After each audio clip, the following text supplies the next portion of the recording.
Hi, and welcome to our symposium titled Holistic Approach to Data Linkage at Monash University. I'm Chris McManus, and before we get into the presentations, I acknowledge the traditional owners of the land on which we're meeting today. I pay my respects to the elders past and present, and the Aboriginal elders of other communities who may be here today. We'll have 5 presentations for you today, and I'll start with an overview of Helix at Monash University. Monash University's health researchers are at the forefront of health, epidemiological and translational research. This equates to research funding of more than $69 million per year, more than 13 clinical quality registries, 44 clinical trials, and many more cohort studies. We have designed this session to demonstrate how investment in health data infrastructure by a university can support best practice in data linkage and health research.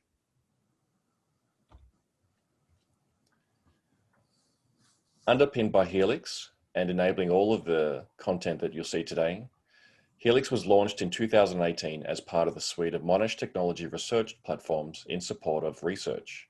Specifically, Helix is a platform of collaborative expertise that is centered around the development and support of electronic data capture applications for clinical trials, clinical quality registries, and observational studies. In 2019, Helix developed a data governance framework that describes the data journey according to the data value chain. This year, we've achieved ISO 9001 certification through the development of a quality management framework that ensures a high level of transparency, quality, and thoroughness in all platform activity.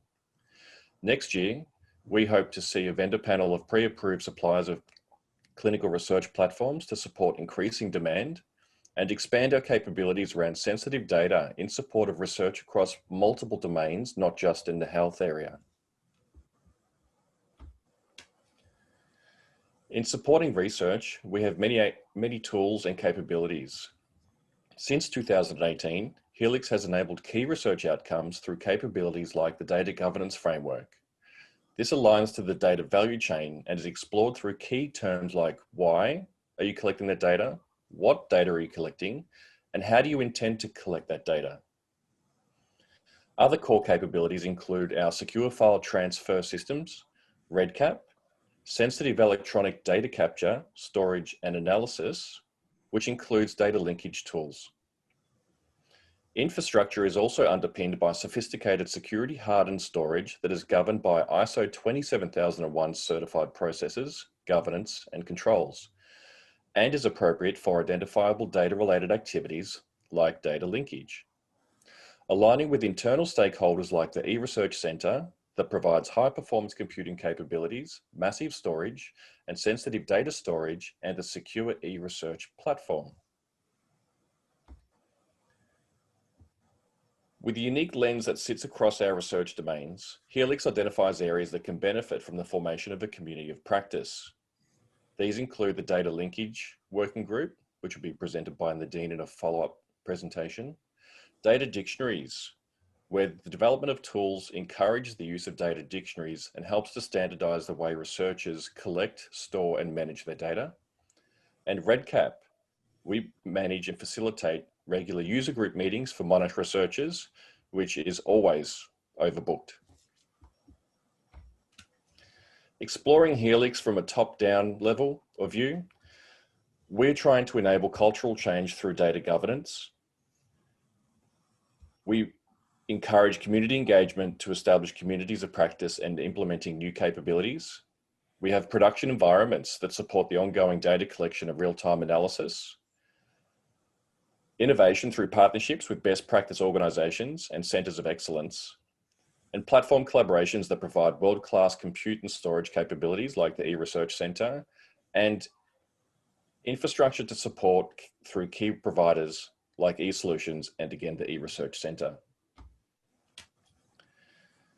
The talks today will be led by myself with this presentation, followed by Mark Lucas, who's exploring the expertise and platform capabilities in cultural change with the data governance and sharing capabilities presentation. Komathy will then lead with the secure eResearch platform. Nadine will then give us an insight into the data linkage working group, and Anitha will cap off with future directions and leveraging capabilities to support national research objectives. Thank you very much. I'll pass on now to Mark Lucas. Thank you very much, Chris. And good morning, everyone. My talk today is going to be on data sharing and data governance. So in this specific scenario, there was a PhD student who wanted to compare tumour biomarkers and tumour pathology to clinical treatments, outcomes, and family history for a particular type of prostate cancer, adenocarcinoma. The challenge was, we don't have a registry that has both biobank data and clinical data together. Monash does host the Victorian Prostate Cancer Registry, and a Victorian government agency, the Cancer Council, facilitate biobanking activity. Victorian law allows the use of opt-off consent in the Prostate Cancer Registry, but in the biobank case, as you would expect, it's signed opt-in consent.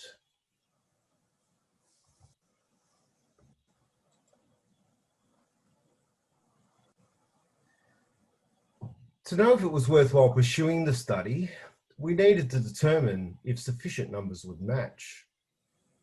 To work this out, we asked both parties to identify patients with the condition of interest and load patient identifiers into an application that produced a single key using privacy-preserving linkage techniques.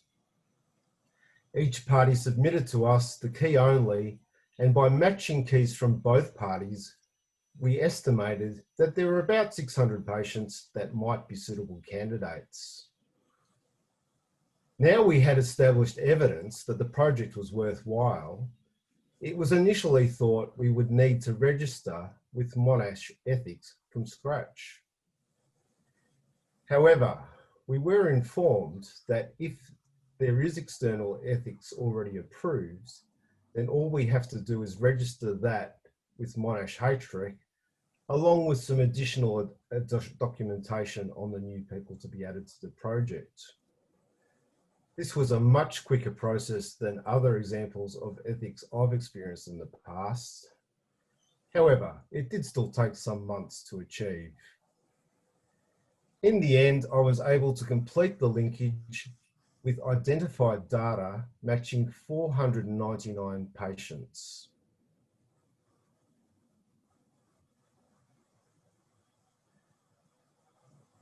We recognise, as we state in our introduction, that our institution is home to many registries.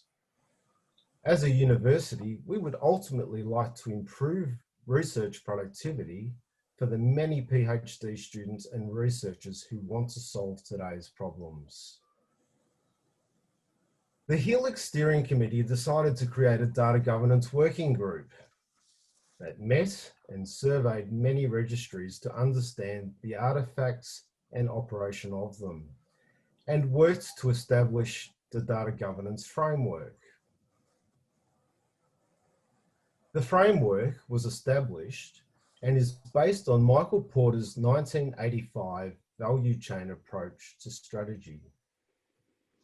It consists of 7 main points, which are the purpose of the data, data element management, data capture, data verification, data repository management, data analysis, and data reporting. The diagram you can see on the screen shows the 7 points horizontally in blue, and also shows how data linkage, data sharing, and data protection interact with it. Improving the efficiency of these 3 activities that sit across the data governance framework is key to building a service offering that can scale.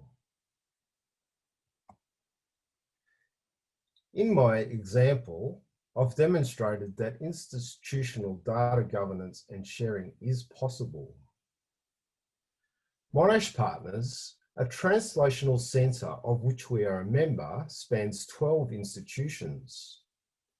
They are working under their data-driven healthcare and informatics platform to establish a common institutional agreement, which we will go some way towards streamlining ethics in the future. I'll hand over now to Komathy to tell us a little bit more about her things. Thanks very much. Thanks, Mark. Good morning, everyone. I'm Komathi Padmanabhan. I lead the data science, AI, and sensitive data platforms at Monash Research Center. Monash Research Center is a central platform capability at Monash University to enable data-intensive research by providing capabilities like petabyte scale storage, compute, high-performance computing, and research DevOps engineers who co-design and co-develop research data workflows along with the researchers. One of our key challenges has been supporting our researchers dealing with sensitive research data, not just by securing their data, but also providing secure capabilities to support the entire life cycle of data from collection to storage, compute, analysis, sharing, and archival of sensitive data. As you can see in the slide, in order to enable it, we have been uplifting the security of our entire suite of capabilities to ensure that the secure, sensitive research data can be accessed, analyzed, and shared like any other data, but in a well-secured and governed manner. We embarked on this journey of building secure data sharing and analysis environment in our effort to support ASPRE clinical trial, one of the largest clinical trials nationally. We built a custom safe haven that is managed by data custodians to share data with their collaborators. With the success of ASPRE safe havens, we have tailored it to support 10 other similar studies, including True North Prostate Cancer Registry, which handles data from EU sites. As a result of that, our safe havens are now GDPR compliant. As we saw the need for such capabilities grow, we entered into a partnership with Swansea University's Health Informatics Group to bring their UK secure e-research platform, the gold standard safe and secure e-research platform that underpins the SAIL Data Bank, Dementia Platforms UK, and other such large studies. Monash SERP itself is a deployment of UK SERP at Monash University that has been adapted to the Australian context. The Monash SERP is installed and operated at the Monash node of the federal government's private research cloud, the Nectar Research Cloud, and integrated with the university's research data storage. This is the first and only large-scale SERP deployment in Australia, and there's a significant interest in enabling wider access to the platform nationally, either through a federated or a multi-tenancy approach, or possibly both. Some of the key features of Monash SERP are, first, the environment itself is a data custodian-centered governed environment. Within Monash SERP, the data custodian has full visibility and control over how their data is used by other approved researchers. Controls extend to not only who can access the data, but also the environment in which these researchers access the data. Monash SERP provides secure remote access from almost anywhere in the world. Remote access is provided via Monash's VPN service, replacing the need for data custodian to transfer file between collaborators and eliminating the associated security risk. Approved researchers can access data from any desktop, anywhere in the world at any time. Monash SERP comes with a pre-installed software suite designed to be user-friendly. SERP is quick to set up and operate without the need for technical specialist support. Approved researchers will not only have access to their data with an extensive library of analytical software tools, but also a very high-powered compute environment as per their needs. Monash SERP improves institutional governance by providing visibility of all the data sharing at the institutional level. As the data custodian retains a full control and visibility of how data is used, this improves the data protection practices at the research and at the institution level. In the next talk, Anitha will speak about the national collaborations and federations around Monash SERP. Thank you. My name's Nadine Andrew. I'm a Monash researcher, but I'm also chair of the Helix Health Data Linkage Working Group. So as my colleagues have mentioned, Monash hosts a number of registries and large trials, and they support a large number of health researchers. So Helix decided to establish a data linkage working group to create a community of practice to support and advance data linkage capabilities across Monash University. And this was to help researchers not only with linkage between assets already held by Monash University, but to help researchers maximise the value of their existing research projects through linkages with external data sets, such as those held by government or industry. As you can see from the right-hand side of the slide, we've put together a group of people from a variety of faculties and places from within Monash with a variety of skill sets to help advance this work. One of the first pieces of work that we've done is to set up a knowledge sharing platform, which we've called Mlink. The first part of this was sending out a survey to Monash staff and students working in data linkage to try and get a sense of who was actually working in this space, what their level of experience was with data linkage, some of the data sets that people were linking with, and the type and level of experience that people had had with these particular data sets. We've also done a series of seminars to increase the reach of Mlink beyond just health research and to gain additional members. We're hoping once the survey is complete, we'll be able to establish a search engine that will allow researchers to identify people to provide relevant advice during different aspects of their data linkage project. Another important piece of work that we've been doing is setting up an ethics and application guide. This guide has provided advice on setting up projects, particularly with regards to consent, data protection and legal requirements, ethics, budgeting, etc. And this has had a particular focus on linking to external government-held data sets. We've looked at the different application channels and processes that people may need to go through, and we've tried to create a common language.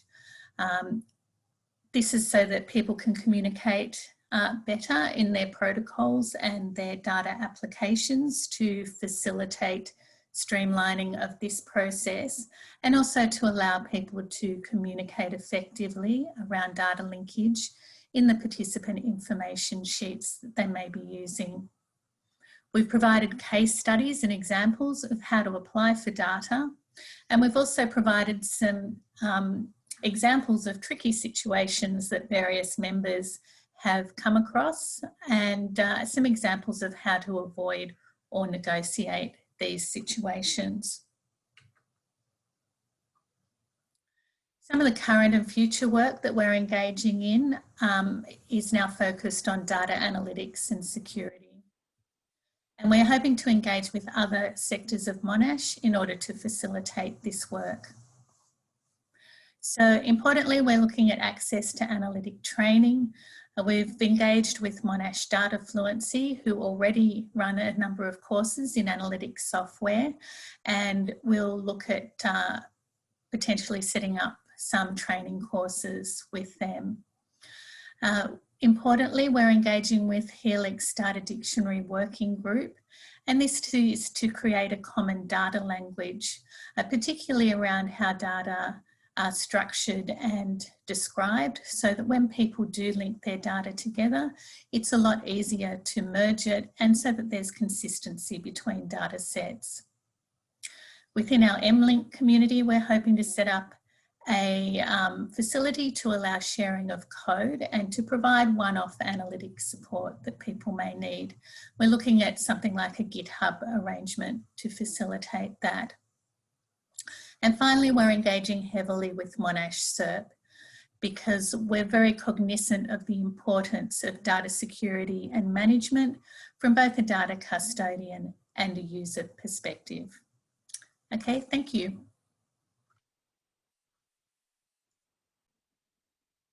Hi, everyone. I'm Anitha, Director of Research Platform Data Strategy in the Office of the Senior Vice Provost and Vice Provost Research. My colleagues have presented the Monash ecosystem for data linkage that includes the data governance framework to support high quality research and enable ethics, legal and regulatory compliance, secure computing and storage infrastructure to protect data, world-class software tools and services that enable researchers to collect, store, analyze, and collaborate over sensitive data, accelerating research and the adoption of best practices through communities of practice that leverage all the capabilities across the institution. We have seen this empower data custodians and researchers to unlock the potential of their valuable data assets. Data custodians have seen accelerated research even during the current COVID constraints. They are able to support increasing numbers of research projects, and all the while, as one Monash data custodian put it, she can sleep in peace at night knowing that her data is safe. A trusted ecosystem for data custodians truly enables fair data that's findable, accessible, interoperable, and reusable, which in turn enables greater opportunities for data linkage. This is ultimately helping Monash break down silos, for data silos, and enable research collaborations and ask questions of the data that couldn't be asked before. Other institutions are also on the journey to better support their research communities. So how does this translate to a national landscape? Monash has partnered with Swansea University and other institutions across Australia to put together an Australian Research Data Commons proposal for scalable data governance and management for data custodians and researchers. This proposal is focused on building institutional capacity nationally by deploying SERP as a national service.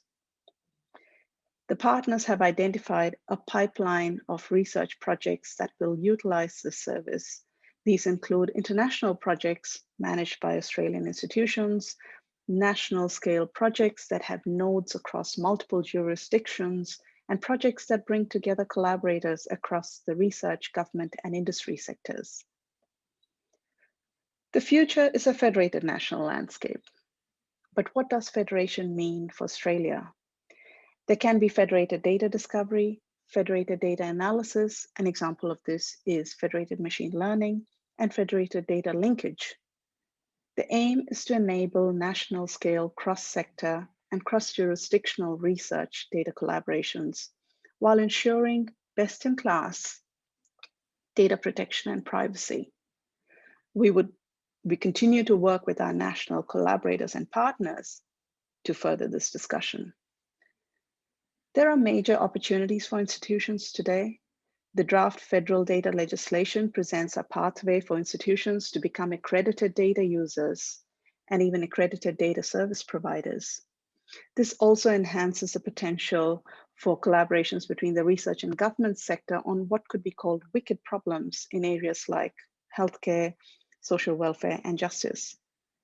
Scalable and sustainable data linkage capabilities are critical to these research opportunities. We value this opportunity to present our journey and our initiatives to leverage our collective capabilities to support national research objectives. Here's our contact details. We would be more than happy to take these discussions further. Thank you.